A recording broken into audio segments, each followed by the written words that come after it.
New this morning, the NAACP and other advocacy groups are now suing the Trump administration to stop the dismantling of the Department of Education. It comes on the same day that newly fired agency employees are being given only about 30 minutes to collect all their belongings and leave the federal buildings.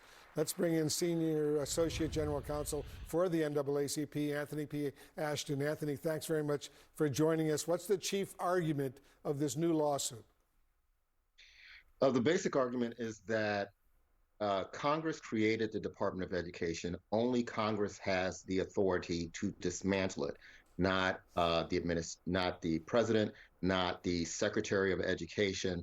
There is a separation of powers that takes place in this country, and that is not being honored right now with the way in which this entire debacle is being handled.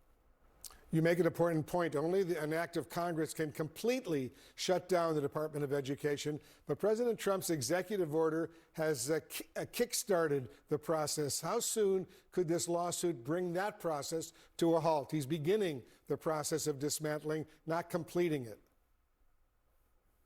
Well, the plan is to file the lawsuit today with the goal of getting an injunction in place that can stop the inevitable, or stop what the administration hopes will be the inevitable closure of the Department of Education.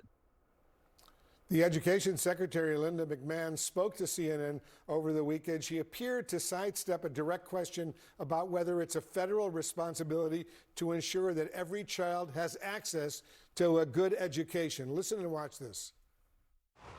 I think that was the purpose of public education when we first began it in our country. And I think that the federal government, state governments, we owe it to all of our children. After all, that's the next generation of our engineers, our scientists, our quantum mathematicians, but also our welders, our plumbers, our HVACs, our welders, all of that. She later argued that state and local governments could better oversee their students' education than a federal department housed here in Washington. How do you respond to that? When things were left up to the states, we had school segregation. When things were left up to the states, we have students of color being disciplined in much higher rates and being disciplined much harsher than their white counterparts.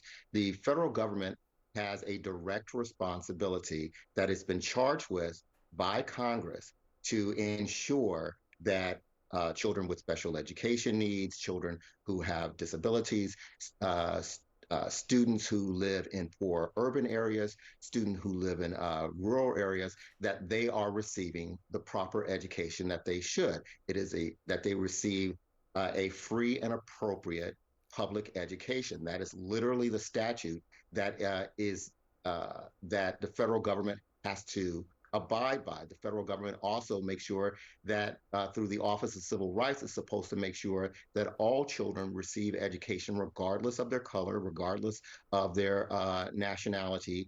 And those are things that the federal government is charged with, and we want that to continue. As you know, Anthony, President Trump argues that the federal Department of Education isn't doing the country any good, saying it's failed students. What's the NAACP's biggest concern if the agency does, in fact, shut down completely? First of all, I'd say that the amount of Black and brown high school graduates, or the percentage of Black and brown students who graduate from high school, jumped dramatically, or has gone up by, I believe, at least 30% since the Department of Education was created. So the idea that they are not doing well in that regard simply is not true.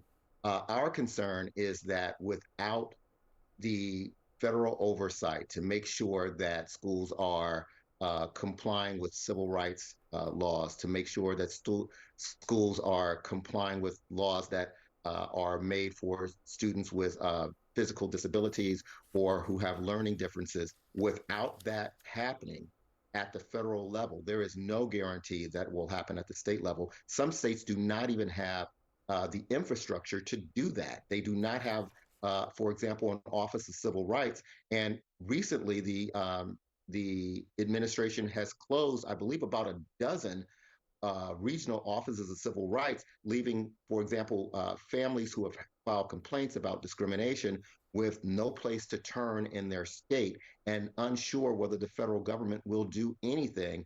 That's as it stands right now. It would be impossible for them to have relief if, in fact, there is no Department of Education. The NAACP's Senior Associate General Counsel, Anthony Ashton, thanks so much for joining us. Thank you very much for having me.